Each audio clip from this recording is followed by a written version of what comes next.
Rugby Championship 2021, round number 4, team of the week. You will forgive me if I've selected largely Wallabies and All Blacks. One team in particular had a performance described by their coach as the worst since 2018. So look for them in the honourable mentions. But anyway, I'm talking about the Springboks, of course. Interesting. I was talking to my old man about them, and he's taken a different approach to a lot of the people saying that the All Blacks are going to give them a hiding, saying that the Springboks are going to be peed off. And it could be an interesting one at the weekend. But anyway, we're looking at last week for the moment. 15 guys, all performed pretty well. Let's go through them and you guys can let me know your thoughts. By no means the best team, but it's the team that I like. So here we go. Props, I've gone with returnee to the All Blacks fold, Joe Moody. Pretty solid performance at scrum time from him, which is what you, I guess, expect. It's pretty much the prerequisite for any kind of props to make a team of the week. 5 runs, 5 metres, nothing particular doing there, but he does his business around the park. 7 from 7 tackles and doesn't concede any penalties, which is generally an indication of a pretty good outing from a tight forward. But he's outshined by TANIELA TUPOU. Goodness gracious me. That guy just does things other props can't dream of doing. He is such a phenomenal player. Finishes the game with a try assist, and if you haven't seen that pass, stop this video right now. Go back and watch it because it was an absolute thing of beauty. 3 runs for 24 metres. He gets over the advantage line countless times. 2 clean breaks. 4 defenders beaten. We are talking about a prop. 3 tackle attempts, he makes 2, 1 penalty conceded, makes the 1 pass and gets that try assist. So yeah, suffice to say, a pretty good outing from him. His ability to just get go forward ball is amazing. When the Wallabies look stuck, get it to him and he'll get them going forward again. It just seems to be a thing. Hooker, I've gone with an All Black in Samasoni Taukei'aho. Sorry, I forget where the apostrophe goes in his name. I didn't write it down on my sheet. He scores a try, and he's looked the business for the All Blacks, to be honest. Almua has been the kind of successor to the likes of Taylor and Coles for ages, but just can't stay injury-free. Taukei'aho may just take that spot. 1 try, 11 runs, 59 run meters. He couldn't even keep his shirt in good shape because it was just bursting at the seams with the power that was within him. If you didn't see the game, his shirt just disintegrated. Maybe that's actually added. I just need to do something about it. But anyway, finishes with a clean break and defender beaten 3 passes, 8 from 8 tackles, and the line out is 100%. So that's a pretty good shift. He does have 2 turnovers conceded if you are looking for a black mark, but otherwise, pretty good. Locks, another All Black. I don't know where the apostrophe goes in his name. That's Tupou Va'i. He finishes with 2 tries, which is not a bad outing for a lock. One of them out on the wing, which probably most of us could have scored, but credit to him for being in the right place at the right time. And that's something that's a bit easier said than done, actually. A lot of guys don't have the nous to do that, but there he was. 10 runs, 44 metres, proper unit, a clean break, a defender beaten, 8 passes. If you want a drinking game, every time I say proper unit or big unit, you have to take a shot. 9 from 10 tackles and wins a line out. He just has a very good game. He's been a spectator for a long part of the All Blacks season, but when he's got some minutes, he's actually looked the business. The All Blacks are pretty stocked with locks, but he's doing a good job. Another guy who is a big unit is Thomas Lavanini. A Puma in the lineup, man, to break things up a bit. He put in a bit of a Herculean shift. I will highlight the fact that he conceded no penalties, no cards. His disciplinary record is often one that gets him in trouble, but not this week. 7 runs, 26 metres. Like, it's not as good as Va'i's 10 for 44, but it's still a pretty good effort for a big second rower. 3 passes, 19 from 19 tackles. I think he might have been the top tackler for this week. 19 from 19 is phenomenal and wins a turnover. So yeah, man, what else can you say? The guy, in a losing effort, put in a pretty good shift. Loose forwards, the All Blacks theme continues, I'm afraid. I've gone with Ethan Blackadder. Now, statistically, he's got a couple of black marks, which I'll get to, but the guy was everywhere. He was so high energy. it's very encouraging to see. I think Fozzie gave him kind of special praise at the end of the game. 11 runs, 23 metres. It's not phenomenal numbers. But like, how many times was he the first man to a breakdown?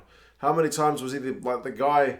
if there was no TJ, he was stepping in at number 9 kind of thing. Like, he was cleaning out. He was just doing everything. Beats a defender, has 8 passes, 3 offloads, 11 from 15 tackles. Again, you look at four missed tackles and go, meh. But again, it's one of those ones where he's throwing his body into a bit of everything. 3 line-out wins. Also wins a turnover. He does concede 3 penalties. One of those a pretty soft one from a restart, but I honestly thought he was pretty good, man. He was, as I said, very, very high energy. Speaking of high energy, Michael Hooper, man, I pick him every week. Sometimes I pick him when he's like the star of the show for the Wallabies in a losing effort, but not this time. He was the star of the show on a really good Wallabies effort, which is really pleasing to sit here saying. 4 runs, 18 metres. Is good numbers for him, but he's always been a pretty dynamic ball carrier. Has a clean break, has 7 passes, so good involvement levels. 13 from 13 tackles, wins 3 turnovers. He's just there when you need him. If the Wallabies are on the ropes, like I mentioned with TUPOU, if you need a guy to get you going forward, he's probably your guy. If you want a guy to get you out of jail, it's probably this guy. 2 penalties considered as a black mark if you are looking for it, but as I said, Hooper put in a proper shift. And another All Blacks guy here in Hoskins, SOTUTU. He's another one who's been kind of watching from a distance for quite some time. He is a proper natural number 8, isn't he? He looks really comfortable at the back of the scrum. He gets 2 try assists, and one of them is from the back of the scrum where he sets up TJ PERENARA. So it's a classic bit of number 8 play where he just takes the ball off the back of the scrum, takes a wee step to see if he can get the attention of his defenders and passes it on to his halfback who goes for the line. 7 runs, 67 run meters is a great return. 2 clean breaks, 3 defenders beaten. So yeah, very, very dominant ball in hand. 7 from 8 tackles and wins a line out, man. And he got the other try assist was the one out to Vati on the wing. So again, good decision making, man. First guy there. I think he beat TJ to that breakdown. But anyway, that's the forwards. A heap of All Blacks, a couple of Wallabies and a Puma.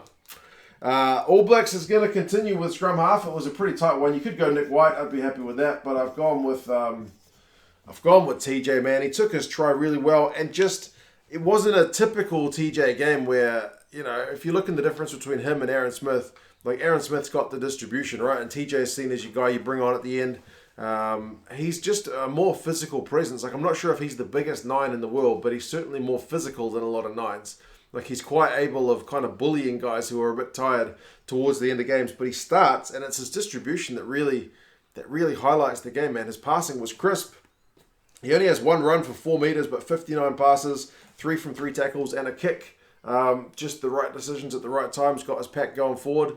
So, yeah, I was pretty happy with TJ's shift, actually, which was kind of pleasing to see in the absence of Aaron. But I'll stop the All Blacks there because at number 10, 2 weeks in a row, I've gone with Quade Cooper.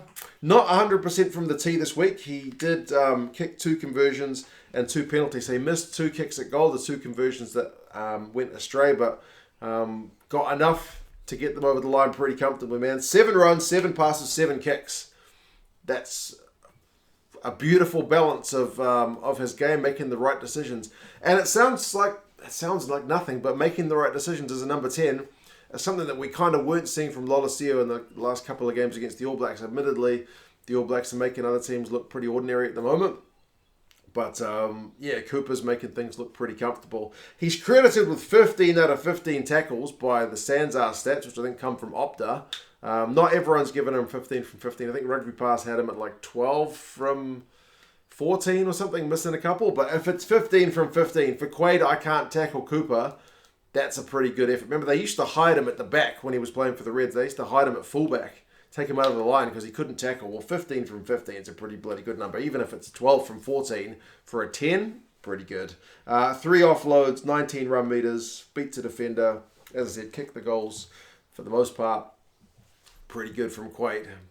Is he going to play next week? Probably. We'll see what happens at fullback and if they move James O'Connor there or what. But anyway, midfield, I've gone, and actually midfield I thought was the most competitive of all the areas this week. I think all the teams had some kind of highlights there, like, Daylende looked one of the better of the box backs. Lokanyo Arm got their only try.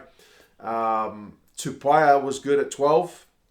Rico Ioane tore things up. They got a lot of run meters. Maybe should have passed one of those balls. Chocobares had like 17 tackles, which is something stupid. But Karevi, I think, is proving that he's worth his weight in gold for the Wallabies, man.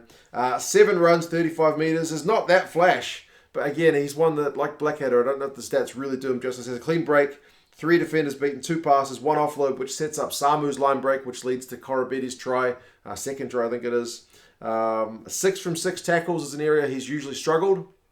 But the Wallabies' defence was absolutely on fire against the Springboks. And Karevi, who's, as I said, not usually known for 100% tackle completion, is a proper performer there. 2 kicks as well, and even wins that kind of last breakdown penalty to seal the bonus point win. But yeah, man, Karevi, what was not to like about him? His midfield partner this week, IKITAU, he didn't have a lot of the ball last week. Solid game, defensively pretty solid, but was, a bit lacking in ball and hand time. Not so much this week. 5 runs, 22 meters ain't that flash, but 2 tries and 3 clean breaks. 3 clean breaks from 5 runs. That's a pretty good effort. He beats 2 defenders. One of them's Pollard for his first try. Not an easy 10 to get round. Like I mentioned, Cooper's tackling is usually poor. Cooper's was pretty good, and Pollard missed that one for sure. He doesn't have any passes, which is interesting for a 13, and 2 from 3 tackles ain't the hugest numbers, but they're when it needs to be. 4 kicks. He's coming along pretty nicely as well in that Wallaby midfield. So they've certainly got options at the moment, do the Wallabies in the midfield.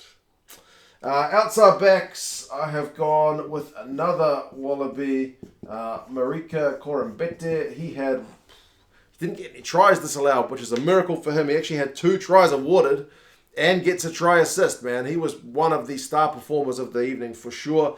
7 runs, 55 meters, a clean break, 3 defenders beaten, 6 passes, 2 offloads. Like the offload to IKITAU for that try was phenomenal. I mean, I guess he was maybe in no man's land for the arm try because it was on his wing, but I mean he was on the flank of the scrum for some of the game during Swinton's yellow card, man. So he was covering some serious distance.